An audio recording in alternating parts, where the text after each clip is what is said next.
Everyone, स्वागत है आप सभी का। तो जैसे कि ये हम लोग देखेंगे अभी द्विवर्षीय बीएड पाठ्यक्रम में प्रवेश हेतु ऑनलाइन आवंटन कार्यक्रम 2024 की सूचना। जी हाँ, ये देखो, राज्य शैक्षिक अनुसंधान और प्रशिक्षण परिषद छत्तीसगढ़ शंकर नगर रायपुर। ठीक है, आप ये पढ़ लेंगे। हम 2024-25 के प्री बीएड परीक्षा के बारे में बात कर रहे हैं। तो ऑनलाइन आवंटन कार्यक्रम बीएड, तो पंजीयन एवं ऑनलाइन विकल्प फॉर्म जमा करने की तिथि, तो ये देखो 5/9/2024 से 11 तारीख तक का डेट दिया गया है, ज़्यादा दिन नहीं है। उसके बाद जब प्रथम चरण की प्रथम सूची दावा आपत्ति करते हैं ना, जारी करता है, उसके लिए दावा आपत्ति के लिए 16 से 18 दिन, मतलब 18 तारीख तक का दिया गया है, मतलब 3 दिन का। फिर आगे देखते हैं, प्रथम चरण की प्रथम सूची जारी कब किया जाएगा? 19 तारीख को करेंगे। इस बार थोड़ा जल्दी जल्दी हो रहा है ना। उसके बाद प्रथम सूची की आवंटित अभ्यर्थी द्वारा महाविद्यालय में प्रवेश करने के लिए निर्धारित तिथि 19 तारीख से 24 तारीख तक आपको यदि सीट मिल जाती है तो आपको क्या करना है? प्रवेश लेना जरूरी है। ठीक है, नहीं तो आप लॉगिन में जाकर उसमें हटा सकते हैं कि नहीं चाहिए। ठीक है, फिर प्रथम चरण की द्वितीय सूची दावा आपत्ति करने के लिए 26 तारीख से 27 तारीख तक है। रिक्त सीटों की जानकारी भी देते हैं उसमें। ठीक है, कितने सीट बाकी रह गए हैं, 25 तारीख को जो दिया जाएगा। आप ये पूरा देख लेंगे। प्रथम चरण की द्वितीय सूची, मतलब दो बार लिस्ट जारी करी जाएगी। उसके बाद इसमें देखो, इसमें फिर सूची में बता दिया जाएगा 30 तारीख से 7 तारीख के बीच में कि किसको किसको सीट मिला है जो कि महाविद्यालय में जाके प्रवेश करते हैं। उसके बाद रिक्त सीटी 8/10/2024 को, अक्टूबर में। ठीक है, उसके बाद द्वितीय चरण का पंजीयन कब से हो जाएगा? 10/10/2024 से 14/10/2024 तक। देख लो, इसमें इसका भी सूची जल्दी जल्दी जारी किया जाएगा। देखो 21 तारीख को महाविद्यालय में प्रवेश भी 21 से 25 तक करना है। ठीक, चलो इसका आगे का सूची देखते हैं। देखो इसमें क्या क्या दिया गया है। आवश्यक दिशा निर्देश आपको देखना जरूरी है।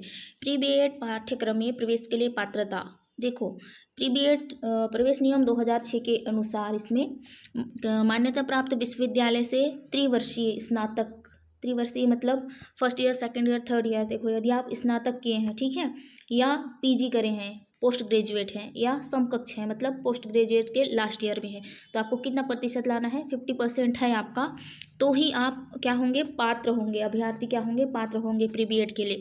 और इंजीनियरिंग वाले प्रकरण में जैसे बीए बीकॉम बीएससी को छोड़कर, ठीक है, बीए बीकॉम बीएससी को छोड़कर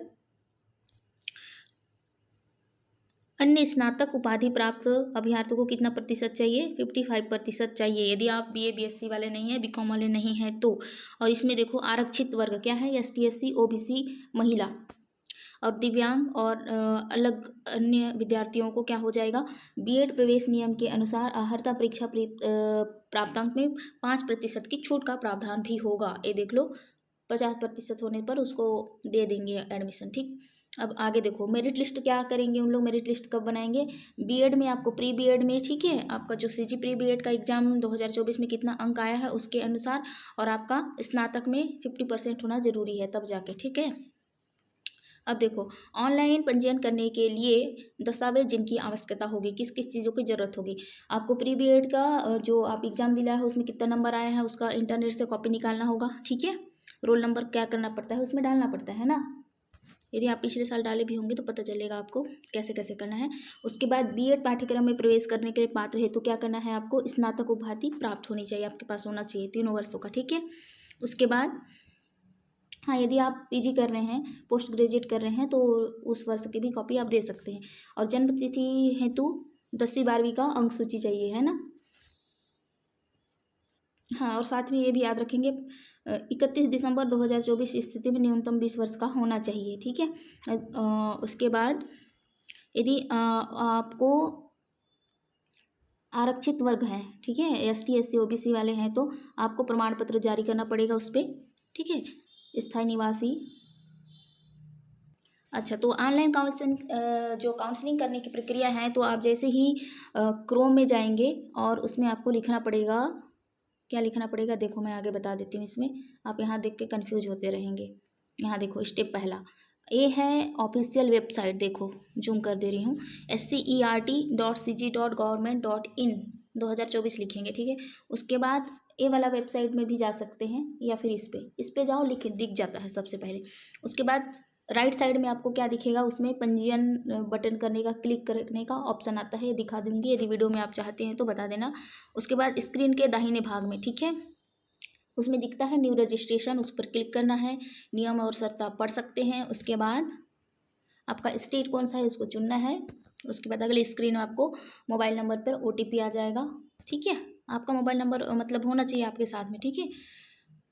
फिर उसके बाद उसमें आपको प्री बेड प्रवेश परीक्षा 2023 का रोल नंबर, जन्म तिथि, हम इसके नीचे इसका पासवर्ड क्रिएट करना है, ठीक। उसके बाद आपको 6 डिजिट का पासवर्ड डालना है। देखो पासवर्ड डालने में दिक्कत नहीं होना चाहिए, आपको छोटे बड़े अक्षरों में डालना है और साथ ही 1 2 भी डाल सकते हैं और आपको #@ ऐसा डाल सकते हैं, ठीक है।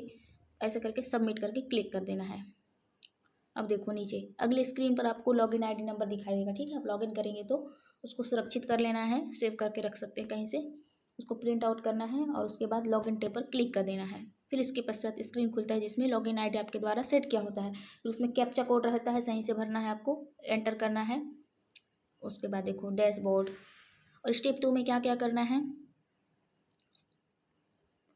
ठीक। आपको स्टेप 2 में अपनी जानकारी देना होता है, ठीक है। यदि आपकी कौन कौन सी मार्कशीट है, आप कितने क्लास तक पढ़े हैं, वो सब बताना है, उसमें सबमिट करना है, पेमेंट देना है।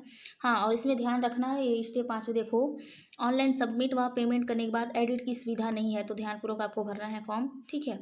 और देखो इसमें स्टेप 3 में क्या लिखा हुआ है, काउंसलिंग के लिए शुल्क 350 रुपये है, चलो 400 रुपये तक रहता है, ठीक।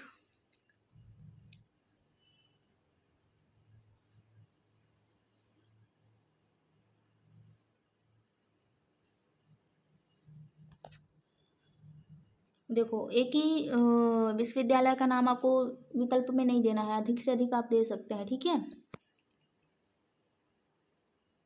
और देखो छत्तीसगढ़ के मूल निवासी ही अभ्यर्थी ही दे सकते हैं, ठीक है। ये सब होने के बाद तो आपको इसमें सबमिट कर देना है। और विकल्प 4 पे देखो इसमें दिखा रहा है print application and option form, click करना है, ठीक है। और देखो इसमें आगे का यदि आप देखना चाहते हैं तो वीडियो को थोड़ा सा पॉज करके देख लेना, ठीक। ये देखो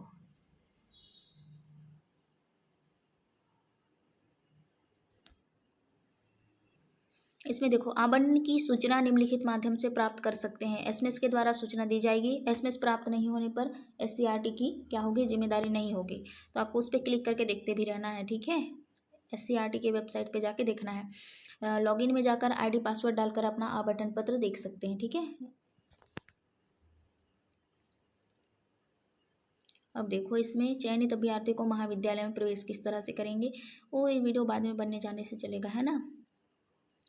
हाँ, और किसी किसी का दिमाग में ये चलते रहता है कि भाई ये देखो ये जो F लिखा हुआ है ना, चयनित अभ्यर्थी प्रवेश के लिए निर्धारित अवस्था में संस्था में विद्यालय में प्रवेश नहीं लेता है तो क्या करते हैं, उसको निरस्त कर देते हैं, ठीक है।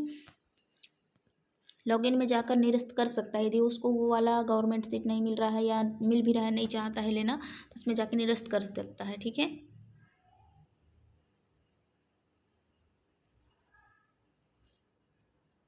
इसको देखो महाविद्यालय के विकल्प को परिवर्तित करना चाहता है या महाविद्यालय का विकल्प बढ़ाना चाहता है तो अगले चरण में पुनः आवंटन फॉर्म भरने कर लॉगिन में जाकर शुल्क के साथ जमा करेंगे, ठीक है। यदि निरस्त करते हैं तो ठीक है।